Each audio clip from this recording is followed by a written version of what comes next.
My name is Samantha Reed, and the exact second I knew my father was finally going to lose happened at my mum's Thanksgiving dinner in Kansas City, when he stood up with a glass of wine like he belonged there, slapped a manila folder on the table, and said, "Linda, I signed this. You owe me." Everyone stared. My mum's hands were shaking so hard her fork rattled against her plate. And I, after 26 years of being the good kid who kept her voice down so the adults wouldn't explode, reached under the table, pressed one button on my phone, and said, "Hi. Yes. He's here. You can come in now." My father's smile faltered. Then the front door opened, and the sound of heavy footsteps crossed our entryway like a verdict.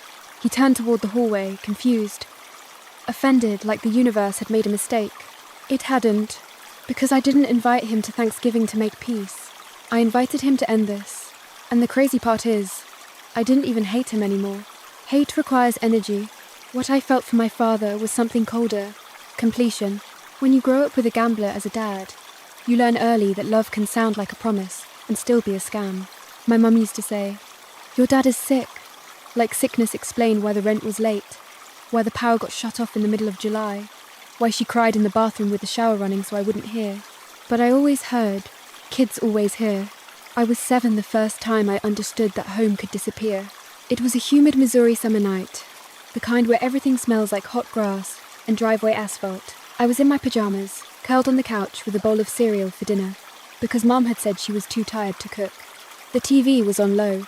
My mother sat at the kitchen table with a stack of envelopes, bills, and a yellow legal pad, like she could solve our life if she wrote it neatly enough. Then there was pounding on the door. Not a polite knock, not a neighbour, not family, the kind of pounding that turns your bones into ice. My mum stood so fast her chair scraped.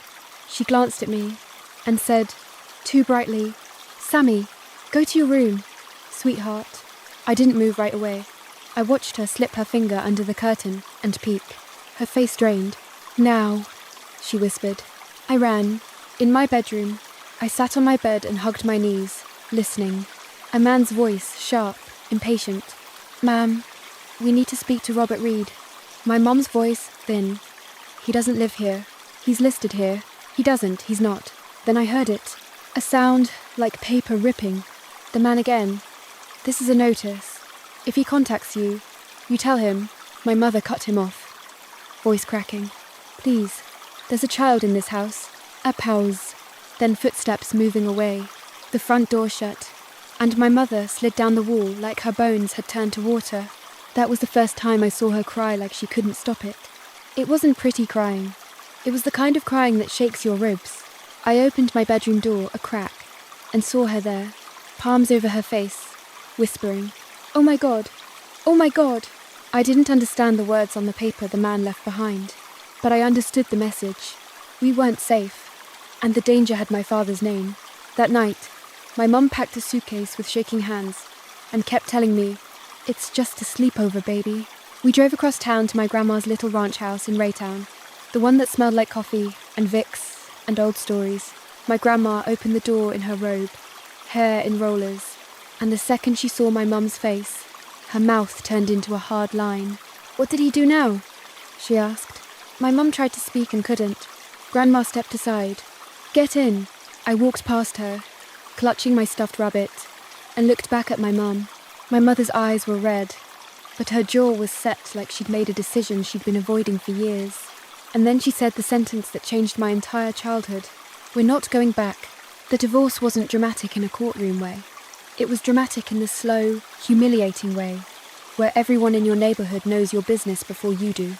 My father, Robert Reed, Rob to his friends, Bobby to my grandma, when she was too tired to hate him, didn't fight the divorce the way a man fights for his kid. He fought it the way a gambler fights for chips. He argued about money. He argued about his share. He argued about who deserved what. He never argued about me. When he did show up, he showed up like a performance. He'd arrive with a stuffed animal from the gas station and say, "There's my girl," too loud, like love was volume. Then he'd pull my mum aside and hiss in her ear. I watched it happen in the driveway, once my mum standing stiff, my father leaning in close, smiling for the neighbours, like he was a charming ex-husband, while his words were sharp enough to cut. My mum's face stayed calm until he left, Then she walked inside and threw up. That was my father's special skill. He could make you sick without touching you. After the divorce, my mum worked like someone trying to outrun a fire. Waitressing, hair salon receptionist, cleaning offices at night.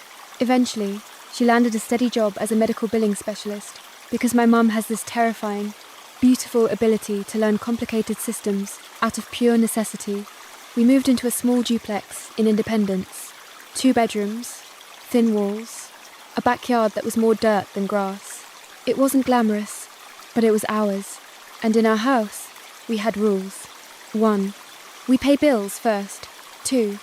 We don't lend money we can't afford to lose. 3. We don't talk to your father. Rule 3 was the hardest, because my father didn't disappear like a normal deadbeat dad. He disappeared like a boomerang. He'd vanish for months, then pop back up with a new number, a new sob story, and the same old charm. Lindy, I messed up. Lindy, I'm trying. Lindy, can you just spot me until Friday? My mum would stare at her phone, jaw tight, and delete the messages. Sometimes she'd answer just long enough to say, "Don't contact us."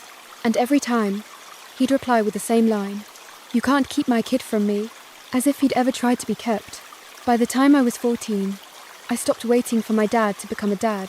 You know how some kids keep an empty seat in their heart, like, maybe he'll fill it someday? I turned mine into storage. I filled it with school, friends, part-time jobs, and the quiet promise I made to myself, I will never need him. My mum and I became a 2-person team. Friday nights were pizza and cheap movies.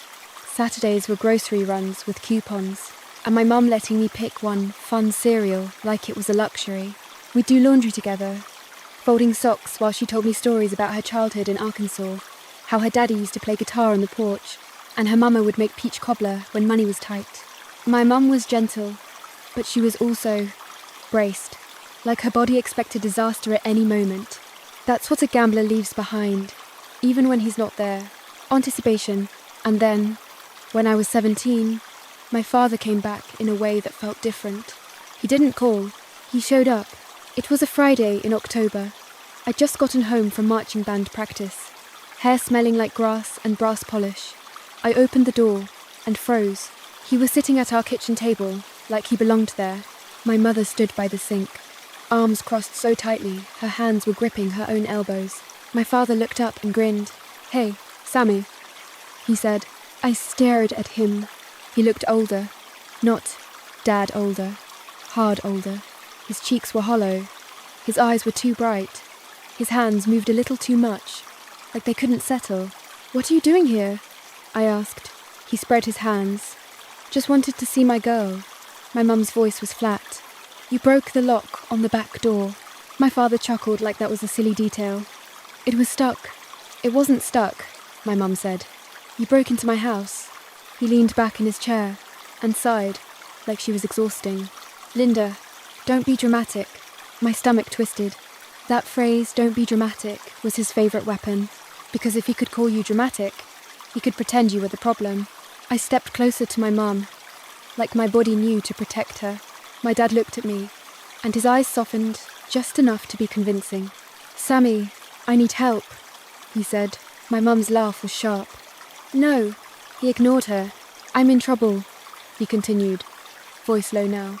"I've been trying to get clean, trying to get out, but it's hard. People don't want to hire you when you've got a past." My mum didn't move. "Leave." My father's gaze flicked to her. His face tightened. "I'm not leaving until I talk to my daughter," he said. My mum stepped forward, and for the first time in my life, I heard her voice go dangerous. "This isn't a negotiation, Rob." He stared at her like he wanted to hit something. Then he did what he always did when he couldn't win the argument. He changed the target. He looked at me and said softly, "Baby, I'm your dad. I deserve a chance." And my chest, stupidly, traitorously ached, because part of me still wanted what every kid wants, a father who chooses them. My mum saw my face shift, and her eyes flashed. "Sam," she said gently, "go to your room." I hesitated. My father pounced on the hesitation like it was a chip sliding his way. "You see," he said to my mum, "she wants to talk." My mum's jaw worked. Then she did something I will never forget. She reached into the drawer beside the stove, pulled out a little canister of pepper spray, set it on the counter without breaking eye contact, and said, "You have 10 seconds to leave before I call the police." My father blinked. He laughed once, like he couldn't believe she'd changed the rules. "You'd call the cops on me?" "Yes," my mum said. 9. His smile faded. "Linda, 8. He looked at me again, anger and pleading colliding in his face. "Sammy," he said, voice sharp, "tell your mother to stop." And that right there was when the ache in my chest turned into something else. Because a real father would never ask his kid to manage his emotions. A real father would never put his kid in the middle like a shield. I stared at him and said, quietly, "Leave." His face hardened. My mum said, 7. He stood so fast his chair scraped. "Fine," he snapped. "Fine. But you're making a mistake." He pointed at my mum. "You're poisoning her against me." My mum didn't flinch. 6. He grabbed his jacket. At the door, he turned back and tried one last time, voice suddenly sweet again. "I love you, Sammy," he said. I didn't answer. He left. My mum locked the door, then locked it again, like extra locking, could undo what just happened. Then she turned to me and said, voice shaking, "That man is not safe." I nodded. And for years, we didn't hear from him again. We lived. I went to community college, then transferred to the University of Missouri, Kansas City. I worked part-time at a salon like my mum used to, then landed an entry-level job in compliance at a regional bank. Boring, steady, the kind of work that feels like armor. I got my own apartment. My mum upgraded from the duplex to a small house in Blue Springs. Nothing fancy, just a 2-bedroom with a porch and a little maple tree out front. We built a life that didn't include him, which is exactly why he came back. It started with a voicemail. Unknown number. His voice. "Hey, Lindy. It's me. Don't hang up. I'm trying to do things right this time. I just want to talk." My mum played it once, face stiff, then deleted it. Then another voicemail, then another. Different numbers, same voice. Then the texts started. They weren't threatening at first. They were needy. "I'm in town. I just want coffee. I miss you. Sammy needs her dad." My mum blocked every number. Then, one Wednesday afternoon, she called me at work with a voice I hadn't heard in years. Small. "Sam," she whispered. "He's outside." My stomach dropped. "Where?" I asked. "In the driveway," she said. "He's just standing there, like he's waiting." My hands went cold on my keyboard. "Call the police," I said immediately. "I don't want to," she started, and I heard the old habit in her voice. "Don't make it worse. Don't make a scene." "Mom," I cut in, firm. "Call them." A pause. Then, "Okay." I left work without explaining much beyond family emergency and drove like my foot wanted to crush the gas pedal through the floor. When I pulled up to my mum's house, my father was there, leaning against her porch railing, like he was on a lazy Sunday visit. He looked up when he saw my car and smiled. "Sammy," he said, like he was greeting a friend. I stepped out and didn't smile back. "You need to leave," I said. He held up his hands. Hey, calm down. I'm not here to cause trouble." Behind me, my mum cracked the front door open just enough to look out. Her face was pale. My father's eyes flicked to her and softened. "Lindy," he said, voice gentle. "I just want to talk." My mum's voice came out thin. "Go away," he sighed, like she disappointed him. "Is this really how you want to do this?" he asked. I took a step closer. "You don't get to do anything. You're trespassing," he chuckled. "Wow, look at you, all grown up. You got that banker tone now." My stomach turned. Because my father always did this, tried to make your boundaries sound like a personality flaw. A police cruiser rolled up slow, tires crunching gravel, and my father's posture changed instantly. He straightened, made his face innocent, lifted his hands like, "Oh wow, look at that." The officer, young guy, probably early 30s, stepped out. "Sir," he said, calm, "we got a call. What's going on?" My father smiled wide. "Officer, thank God. I'm just trying to see my family. My ex-wife is being dramatic, and my daughter, well, she's got that corporate attitude." The officer glanced at me. I kept my voice steady. He's been harassing her. We want him off the property. My father laughed. Harassing? I left a few messages. That's harassment now? The officer's tone didn't change. Sir, do you live here? No, my father admitted. Then you need to leave. My father's smile stayed on, but his eyes went hard. He leaned closer to the officer and said, conspiratorially, "Come on, this is family. You know how women get." My hands curled into fists. The officer's face tightened. "Sir, leave. Now." My father backed up, still smiling, like he was graciously cooperating.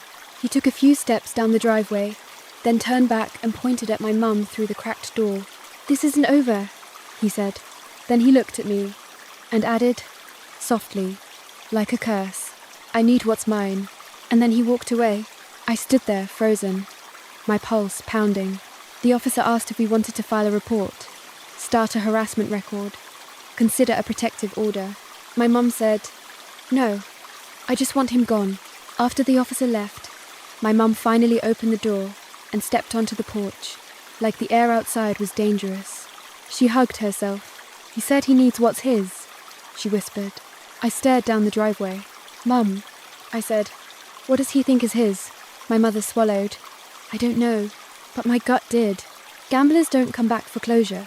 They come back for resources. And my mother had one. My Aunt Marcy, my mum's older sister, had passed away 6 months earlier. No kids, no spouse, just a small inheritance and a paid-off life insurance policy. It wasn't millions, but it was enough to make a desperate man smell blood. I'd helped my mum set up the accounts, helped her understand the paperwork, made sure everything was in her name and protected. I thought that was enough. I didn't understand that to a gambler, protected is just a challenge. The next escalation came at a place my father knew would make my mum hesitate. Church. My mum doesn't go every week, but she goes enough that people recognize her. She likes the quiet, the routine, the candle smell, the way nobody asks too many questions if you look tired. One Sunday morning, I went with her. Not because I'm a church girl, because I'm a daughter who remembers the driveway. We slid into a pew halfway back. My mom exhaled like she could finally relax. Then I saw him, 3 rows up, my father, wearing a collared shirt like a costume. He turned his head slowly, like he'd been waiting for us to arrive, and smiled. My mum's breath caught. I leaned close. "We're leaving," I whispered. My mum shook her head. "Sam, don't." "Mum," I said, firm. "We're leaving." We stood up quietly and moved toward the aisle. My father stood too fast. People turned. My mum's cheeks flushed. He followed us down the aisle like he was escorting us out. At the back of the sanctuary, near the bulletin table, he said in a low voice, meant to sound respectful, "Linda, we need to talk." My mum's voice shook. "Leave us alone." He smiled gently, like he was the reasonable one. "Not here," he murmured. "Outside." I stepped between them. "No." My father's eyes flashed. "This doesn't concern you." I laughed once. Sharp. "Everything you do concerns me. I'm your kid. Remember?" His jaw tightened. Then, because there were witnesses, he softened again. "Sammy," he said, quiet and sad, "I'm trying to make amends." He looked past me to my mum, and his voice got softer. "I'm sick," he said. "I'm trying to get help, but I need support." My mum's face crumpled just a little, and that was when I realized he wasn't just stalking us. He was hunting the soft spots. I kept my voice calm. "If you want help, go to a counselor. Go to Gamblers Anonymous. Go anywhere that isn't our lives." My father's smile twitched. So cold. Then he leaned in, closer, voice dropping into something that felt like an old threat wearing a new suit. "You know," he murmured, "I could make things hard for you, for both of you." My spine went still. My mum whispered, "Rob." He straightened, smiling again. "Just saying, family should be cooperative." Then he walked away through the crowd like he belonged. My mum stood there shaking, eyes bright. "Sam," she whispered, "I don't want trouble." I looked at her, my mother who carried us on her back for years, who worked double shifts, who held me through nightmares even when she was the one having them. And I said the truth I'd been avoiding. "Mum, Trouble already found us. That night, I sat at my kitchen counter and did what my job trained me to do when something smells wrong. I started a file, not an emotional file, a case. Dates, he called. Numbers he used. Voicemails saved. Screenshots. Times he showed up. Locations. I also pulled my credit report, because my father saying I need what's mine didn't just sound like a threat to my mother. It sounded like a threat to our names. Everything looked clean. For now. Then I pulled my mum's credit report, and my stomach dropped. There were inquiries. Recent ones.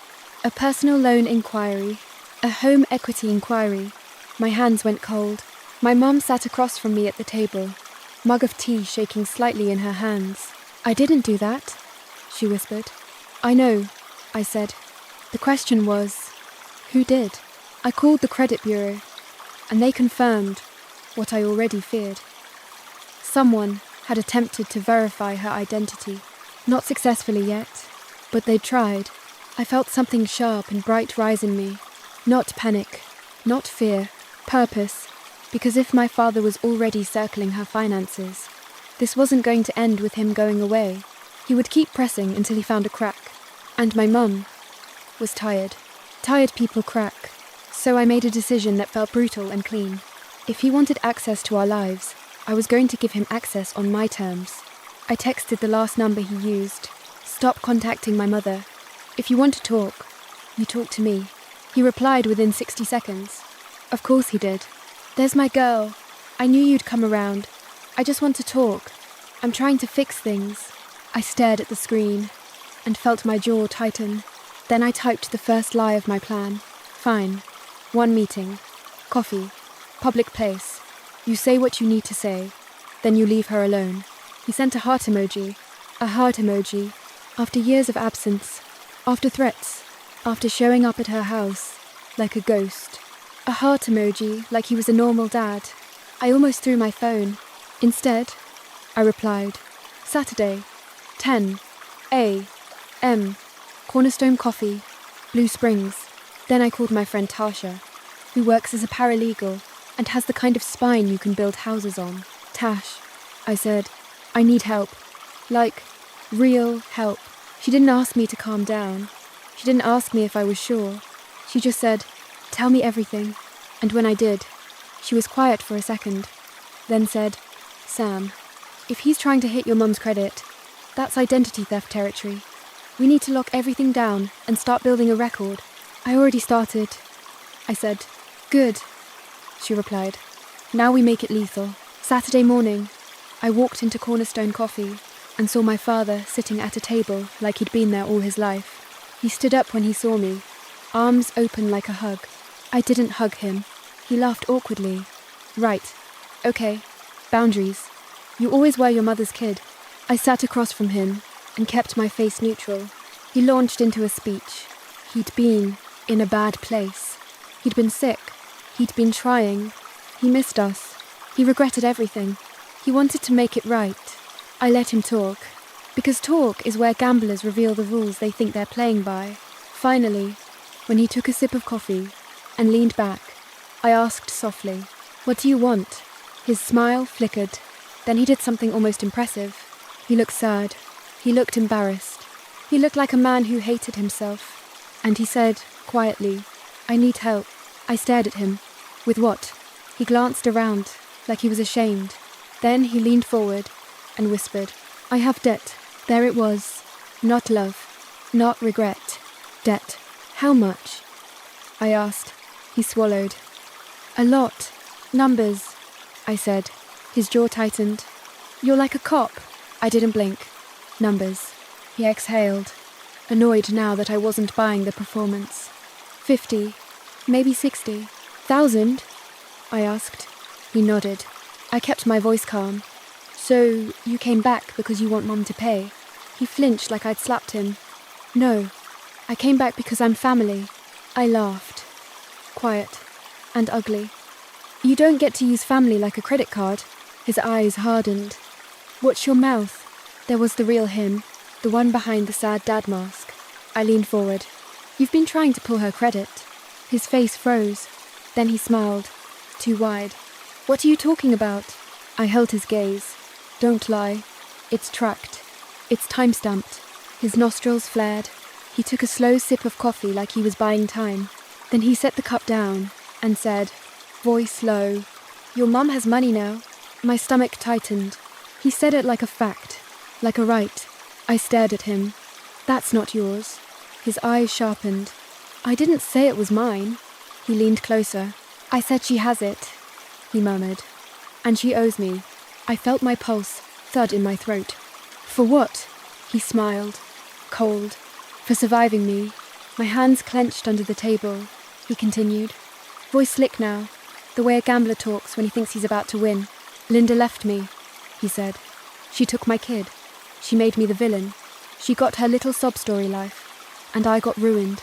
I stared at him, incredulous. You ruined yourself. He shrugged. Maybe, but she didn't have to kick me while I was down. I leaned in and said softly, You broke into her house. He waved a hand. Drama. You followed us to church. Family. You threatened us. He smiled. Motivation. My stomach turned. This wasn't a man asking for forgiveness. This was a man collecting what he thought he was owed. And that's when I realized something important. He wasn't scared of me being angry. He was scared of me being organized. So I leaned back and softened my voice just enough to make him relax. What if I help you? I asked. His eyes flickered. Help? How? I made my face thoughtful. Rehab. A plan. Maybe a settlement. Something that keeps you away from her. He leaned back, interested now. Yeah? I nodded. But I need the truth first. Everything. No surprises. He hesitated. Then he did what gamblers do when they smell a potential payout. He started talking. He admitted he'd been gambling again. He admitted he'd been staying with a buddy in Independence. He admitted he owed money to people who don't play around. He admitted he'd tried to get a loan but couldn't because his credit was wrecked. He admitted he'd looked into ways to use Linda's house. His exact words, use Linda's house. I kept my face neutral while my insides went cold. Then he said something that made my blood go icy. There's a way, he murmured. If she signs something. It's not illegal if she agrees. I stared at him. And if she doesn't agree? He smiled. Faint. People agree when things get uncomfortable. My throat tightened. I forced my voice steady. What kind of uncomfortable? He shrugged, like he was discussing weather. Phone calls. Showing up. Reminding people of the past. You'd be surprised what folks do when they don't want the neighbours hearing things. I sat there, staring at my father, and felt something settle in me, like a final piece clicking into place. This wasn't a second chance. This was extortion with a familiar face. I stood up, slowly, and slid my chair back. He blinked. Where are you going? I smiled small, controlled. I'm going to help you, I said. He smiled back, relieved. He had no idea what I meant. That week, my mum and I locked everything down. Credit freezes, fraudulers, new passwords, two-factor authentication on everything. We moved her inheritance into an account at a different bank with stricter verification. We changed the locks. We installed a camera system. We documented every contact. And then, I did the part that felt like swallowing glass. I invited my father to Thanksgiving. Not to my mum's church crowd Thanksgiving. Not to a big family reunion where he could twist the story. Just my mum, me, two neighbours who were basically chosen family, Mrs. Delaney next door, who brings soup when you sneeze, and her son Mark, who's a sheriff's deputy and has known my mum for years. I told my mum the plan, and she went pale.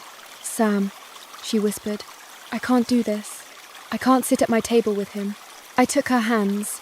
You won't be alone, I said, and you won't be the one doing it. I will. My mum swallowed hard. What if he explodes? I looked her in the eye. Then we stop pretending he's manageable, and we finish it. She closed her eyes, and for a second, I saw the young mum she used to be, the one who hugged me in the dark and said we weren't going back. Then she opened her eyes and nodded. Okay, she whispered. Okay, I trust you. The night before Thanksgiving, my father texted me. I'm proud of you. You're doing the right thing. I stared at it and felt my stomach curl. Then I replied, be there at 4. Come alone. Behave. He replied with a thumbs up. A thumbs up like he was confirming a barbecue. I barely slept. Thanksgiving afternoon. My mum's house smelled like butter and sage. The table was set with her nice plates, the ones she only uses on holidays because she still believes in little rituals of dignity. Mrs. Delaney brought a pie. Mark showed up early and quietly checked the cameras and the doors, like he was doing it casually. But I could tell he understood what this was. My mum wore a simple blue sweater and kept smoothing the sleeves like her body couldn't settle. At 3:58, the porch camera alerted. A figure on the steps. My father. He was wearing a blazer. He looked presentable, like he'd dressed for the role he planned to play. My mum's face drained. I squeezed her shoulder. "Go, sit," I murmured. "I've got it." I opened the door before he knocked. He smiled wide. "Sammy." He stepped forward like he wanted to hug me. I didn't move. "Shoes off," I said. He blinked, then laughed. "Still bossy?" He took his shoes off. I watched his hands. Slight tremor, slight impatience, slight hungry energy. He stepped inside, looked around, and let out a sigh like he was entering a home he owned. "Smells good," he said, then raised his voice toward the living room. "Linda!" My mum appeared in the doorway, stiff as a statue. "Rob," she said. His smile turned soft. "Lindy." For 1 second, the room held its breath. Then he stepped closer. My mum didn't. He stopped, noticing. He chuckled. "Okay. Boundaries. Sure." He glanced at the dining room and saw the extra place settings. His eyes narrowed slightly. "Company?" he asked. "Neighbors," I said. He nodded, but I could see calculation flicker behind his eyes. We sat down to eat. The first 10 minutes were weirdly normal. My father complimented the turkey. He told a story about working construction jobs like he'd been a hard-working man instead of a disappearing one. He laughed too loudly at Mrs. Delaney's jokes. He kept looking at my mum like he was trying to hook her with nostalgia. My mum ate quietly, eyes down. Then, halfway through the meal, my father set his fork down and said, "So, let's talk." My body went still. My mum's hands tightened around her napkin. I kept my voice calm. "Talk about what?" My father smiled, like he was being patient with children. "About what Linda owes," he said. Mrs. Delaney froze mid-bite. Mark's gaze sharpened. My mum's voice shook. "I don't owe you anything." My father sighed and reached into his blazer. He pulled out a manila folder and slapped it on the table. "This," he said, tapping it, "is a simple agreement. Linda signs. I walk away." My mom stared at it like it was a snake. I asked, "What is it?" He slid it toward her. "A home equity line. Just a short-term thing. 30 grand. Mrs. Delaney made a small sound, horrified. My mum whispered, "No."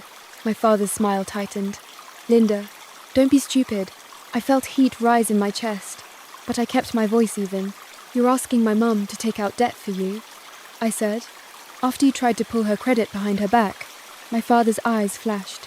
Then he laughed. "Jesus, Sam, you really think you're smart?" He looked at my mum. "I'm being generous here." My mum's voice went firmer. "No." My father's jaw tightened. "Linda." Mark's voice cut in, calm but edged. "Sir." She said no. My father's eyes flicked to Mark, like he'd just noticed him as a threat. "And you are?" he asked. Mark smiled politely. "A friend." My father's nostrils flared. Then he leaned forward and did exactly what I knew he would do when the polite route failed. He went mean. "Linda," he said, voice low, "you don't want to do this the hard way." My mum's face drained. He continued, still low, still cruel. "You don't want your neighbours hearing what you did, what you really did." Mrs. Delaney's eyes widened. "Linda?" My mum shook her head slightly, like she couldn't breathe. My father's gaze snapped to me. "You wanted the truth, right?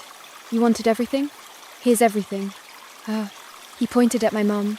"She didn't leave me because of gambling," he said loudly. My mum flinched. He smiled. "She left because she couldn't keep her legs closed." The air went dead. My mum's face went white. My hands clenched so hard my nails dug into my palms. Mrs. Delaney's fork hit her plate with a clatter. Mark's chair scraped as he shifted forward. My father leaned back like he'd won. I stared at him, and felt something in me turn perfectly cold. I said softly, "That's your move?" He blinked. "What?" I reached under the table, pressed a button on my phone, and said, "Hi, yes, he's here. You can come in now." My father's smile faltered. "What the hell are you doing?" he snapped. I met his stare and said, "Clear and calm. Finishing what you started when I was 7. The front door opened. Footsteps. 2 uniformed officers stepped into the entryway. One of them, the same young officer from the driveway, called months ago, now with a partner. My father's face flashed between outrage and disbelief. "What is this?" he demanded. "Linda, are you calling the cops on me?" I stood up, slowly, and looked down at him. "No," I said. "I am." His eyes narrowed.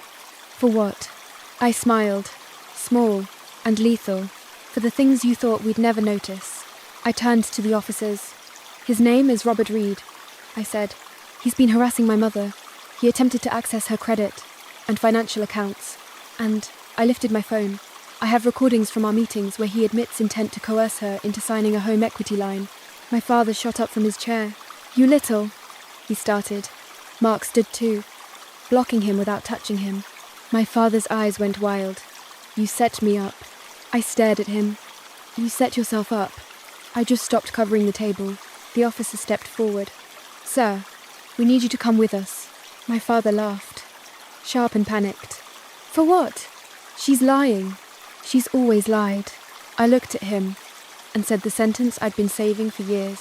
"You don't get to call my mother a liar when you can't remember my birthday, but somehow you remember her routing number." His face twitched.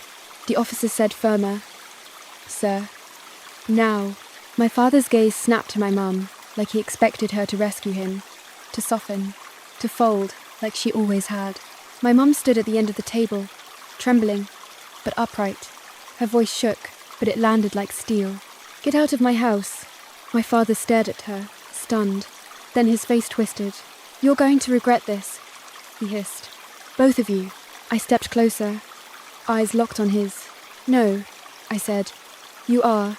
The officers escorted him toward the door. As he passed the living room, he twisted his head back toward me, eyes bright with rage. "This isn't over," he spat. I smiled, genuinely, for the first time in years. "Yes," I said. "It is." The door shut, and the sound that followed wasn't a scream. It wasn't applause. It was the quiet, stunned noise of a room realizing the monster didn't get to stay. Forks clattered. People think revenge is loud. They think it's screaming in a driveway, or smashing a window, or humiliating someone on Facebook. Mine was none of that. Mine was paperwork. Mine was documentation. Mine was making sure my mother never had to be brave in the dark again. After Thanksgiving, things moved faster than I expected, because the truth is, when you finally give the system something solid, it can move. The police report wasn't just, "he showed up." It was a pattern, a timeline, evidence. The officer told us they'd been looking for my dad in connection with a small fraud ring tied to gambling debts. Guys who bounce checks, pressure people into agreements, forge signatures, flip money fast. My father wasn't some mastermind. He was a parasite attached to bigger parasites, and when he realized he couldn't feed off us quietly, he tried to scare us into compliance. But fear is only power when it's private. Once you drag it into the light, it gets smaller. The restraining order hearing happened 2 weeks later. My mum didn't want to go at first. She sat at her kitchen table, hands wrapped around a mug, and whispered, "I don't want to see him." I knelt beside her chair and said, gently, "You won't be seeing him. You'll be ending him." So we went. In court, my father showed up in a wrinkled suit and tried to look like a victim of a bitter ex-wife and an ungrateful daughter. He tried to cry. The judge didn't care, because we had the folder, voicemails, screenshots, credit inquiry logs, my notes, my timeline, and the recording of him saying, in his own voice, that people agree when things get uncomfortable. My father's attorney tried to argue that I'd baited him. The judge looked over her glasses and said, flat, "People don't get baited into harassment. They choose it." My mum's hands trembled when the judge granted the order, but when we walked out of the courthouse, my mum stopped on the steps, inhaled the cold December air, and said something I'll never forget. "I feel lighter," she whispered. I squeezed her hand. "Good," I said. "That's what freedom feels like." My father didn't go to prison for the whole history of our lives. Life doesn't do that. But he did get charged for what he did now. Attempted fraud, harassment violations, a probation violation tied to an old charge I didn't even know existed. He got banned from 2 casinos in the metro area. He got court-ordered restitution tied to a separate case involving forged checks. And my favourite part, he got the one thing gamblers can't stand. Limits. No contact. No access. No. Just one more chance. Just the hard wall of no. There was one more time I saw him. It was accidental.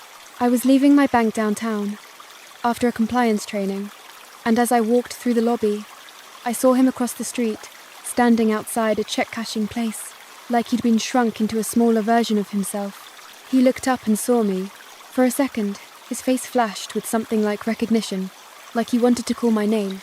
Then he saw the security guard behind me, saw my badge, saw my posture, saw the new reality, and he turned away. No dramatic last words, no final threat, just a man, realizing the people he used to terrorize had outgrown his reach. I got in my car, hands shaking not from fear, not anymore, from the shock of how quiet closure can be. My mum and I still do holidays together, but we do them differently now. We don't flinch when the doorbell rings. We don't keep the porch light off like we're hiding. We don't confuse peace with silence. Last Christmas, my mum decorated her tree early real ornaments, not the cheap plastic ones we used to buy because money was tight. She hung a little wooden ornament that said safe in painted letters. I teased her. "That's not exactly festive." She smiled soft, real. "It is to me." I started therapy, not because I was falling apart, but because I realized I'd been braced for disaster my entire life, and I didn't want to live like that anymore. My mum started therapy too. She calls it mental housekeeping. We laugh more now. We rest. We don't apologize for boundaries. And the lesson, the real one, the one I wish I could tattoo on every kid who grew up with an addict parent, is this. You are not cruel for protecting your peace. You are not dramatic for naming the truth. And family doesn't mean unlimited access. Family means the people who don't make you feel unsafe in your own home. My father taught me a lot. Accidentally. He taught me how manipulation works. He taught me how lies sound when they're wearing charm. And he taught me the most important thing of all. A woman can inherit pain, but she can also inherit power. And I chose power